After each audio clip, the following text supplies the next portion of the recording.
Hello everyone. Now our today's topic is protection from weeds. Weeds का मतलब क्या होता है पहले हम लोग वो जानेंगे.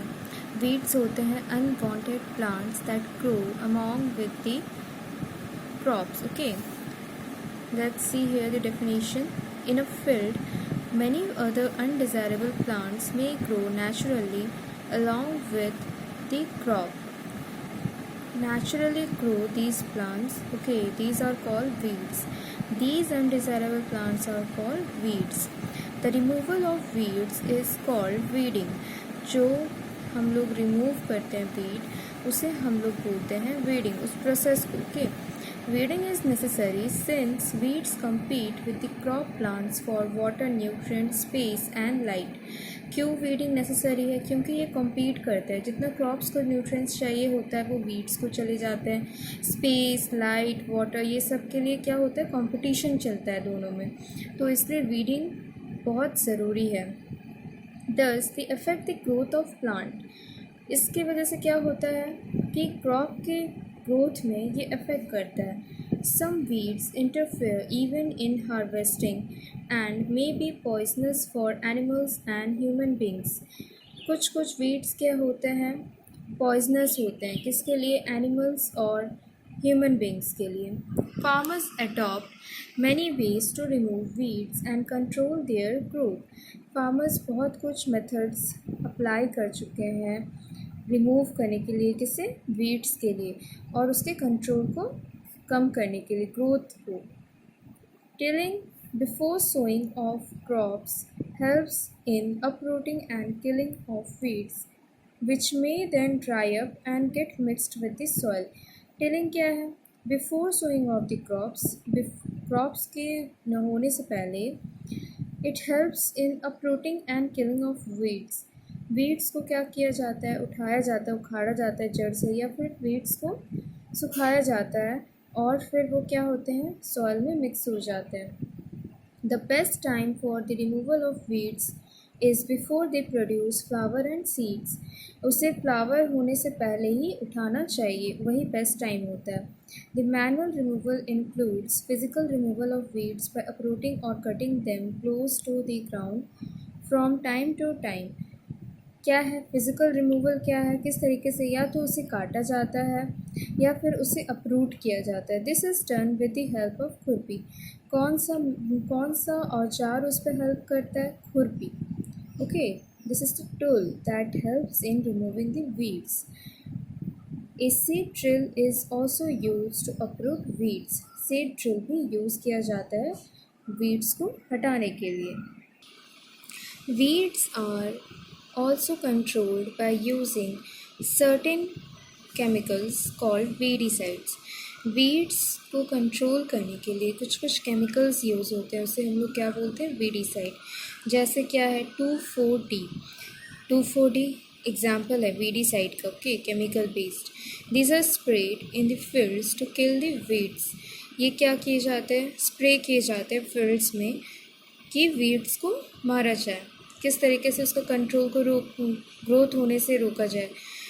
दे do not damage the crops. वे क्रॉप्स को डैमेज नहीं पहुंचाते हैं. The weedicides are diluted with water to the extent required and spread in the fields with the sprayer.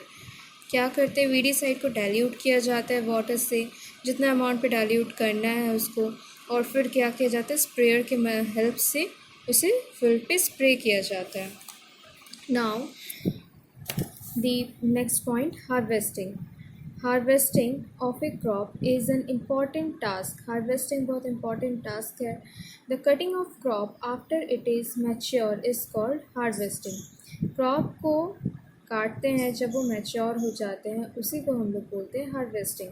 In harvesting crops are pulled out और cut close to the ground. Harvesting पे क्या करते हैं? या तो क्रॉप्स को उखाड़ा जाता है या फिर कट किया जाता है. It usually takes 3 to 4 months for cereal crop to mature. कितना टाइम लगता है सीरियल क्रॉप को मैच्योर होने में? 3 to 4 months. Harvesting in our country is either done manually by sickle. किससे किया जाता है? सिकल से, या फिर मशीन कॉल्ड हार्वेस्टर, या फिर मशीन से भी किया जाता है तो उसे क्या बोलते हैं, harvester. In the harvested crop the grain seeds need to be separated. हम लोग हार्वेस्ट कर लेंगे, काट लेंगे फसल को, फिर उसके बाद क्या करेंगे, उसका जो ग्रेन्स है, ग्रेन सीड्स है, उसको सेपरेट करना पड़ेगा from the chef. Okay, the process is called threshing. जो हम लोग सेपरेट करते हैं शेफ से, उसे हम लोग बोलते हैं, उस प्रोसेस को क्या बोलते हैं, threshing. This is carried out with the help of machine called combine. ये किसके द्वारा होता है, कंबाइन के द्वारा होता है, which is in fact A combined harvester and thresher. ये क्या है, कॉम्बिनेशन किसका है, हार्वेस्टर और थ्रेशर का। यहाँ पे आप लोग देख सकते हैं combine. Okay, then farmers with small holding of land do the separation of grain and chaff winnowing. Okay, by winnowing. कैसे किया जाता है, छोटा सा अगर प्लेस है, लैंड है, सेपरेट करने के लिए तो क्या करते हैं, विनोइंग का मेथड यूज़ करते हैं। आप लोग यहाँ देख सकते हो विनोइंग किस तरह से, विनोइंग मशीन कैसे होता है use. Then storage. Storage, harvesting हो गया, अब स्टोर करना है। Storage of produce is an important task. ये एक इम्पॉर्टेंट टास्क है। If the crop grains are to be kept for longer time they should be save from moisture, insects, rats and micro organisms. अगर हम लोगों को बहुत लंबे समय तक इसे स्टोर रखना है तो हम लोग को moisture, insect, rat and micro organism से बचाना होगा। The fresh crop has more moisture. जो फ्रेश क्रॉप रहता है उस पर मॉइस्चर ज़्यादा रहता है। If freshly harvested grains are stored without drying they may get spoiled और अटैक बाय ऑर्गेनिजम्स। अगर फ्रेशली हार्वेस्टेड ग्रेन्स को हम लोग बिना ड्राई किए अगर उसे रखेंगे तो उसमें मॉइस्चर ज़्यादा होता है, उसके कारण क्या होगा, ऑर्गेनिजम्स अटैक करेंगे और लूजिंग द जर्मिनेशन कैपेसिटी वो लूज़ करेंगे। Hence, before storing them, the grains are properly dried in the sun to reduce the moisture in them. तो मॉइस्चर को रिड्यूस करने के लिए क्या करना होगा, सन में रख देना होगा, सन के नीचे। तब क्या करेंगे, जितना धूप लगेगा उतना वो ड्राई होते रहेंगे, उतना मॉइस्चर उसका कम होगा। This prevents the attack by the insect, paste, bacteria and fungi. ये क्या होते हैं, ये प्रिवेंट करते हैं, किससे प्रिवेंट करते हैं, by the attack of insect, paste, bacteria and fungi. Farmers stored grains in jute bags. कहाँ स्टोर करते हैं, जूट बैग्स पे और मेटालिक बीन्स या फिर मेटालिक बीन्स पे। However large scale store of grains is done in silos and granaries to protect them from pest like rat and insect. बहुत ज़्यादा स्केल पे अगर स्टोर करना है तो हम लोग कहाँ उसको रखते हैं, सिलोज में या फिर ग्रैनरीज पे। You can see the picture of silos here, okay, and this is the picture of grains in granaries. And now come to the point. Dried neem leaves are used for storing food grains at home. You can use the dried neem leaves, that is very important in storing the food grains. For storing large quantity of grains in big godowns, specific chemical treatments are required to protect them from pests and microorganisms. हम लोग large quantity पे जब grain store करते हैं godowns पे तो specific chemical treatment use किया जाता है, क्यों, to protect from the pest and micro organisms. Now next topic,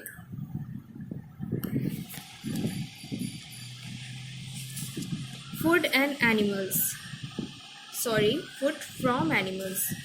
After completing this table, you have seen that like plants also provide us with different kinds of food. Plant provide us food and also the animals provide us food. Many people living in the coastal area consume fish as a major part of their diet. Coastal area पे क्या होता है, वो लोग क्या खाते हैं, fish खाते हैं, major part of their diet. In the previous classes you have learned about the food that we obtain from plants. Previous class पे आप लोग पढ़े हो गए कि हम लोग प्लांट से फूड ऑब्टेन करते हैं। We have just seen that the process of crop production involves number of steps. अभी जब हम लोग पढ़े process of crop crop production में क्या क्या होता है, बहुत सारे स्टेप्स होते हैं. पहले क्या होता है, selection of seeds, sowing, etc. Similarly, animals reared at home or in farms have to be provided with proper food, shelter and care. उसी तरीके से एनिमल को भी हम लोग को प्रॉपर फूड देना है, शेल्टर देना है, केयर देना है. When this is done on a large scale, it is called animal husbandry. यही जो हम लोग लार्ज स्केल पे करते हैं इसे हम लोग क्या बोलते हैं, animal husbandry. Thank you all for watching this video. Please subscribe my channel.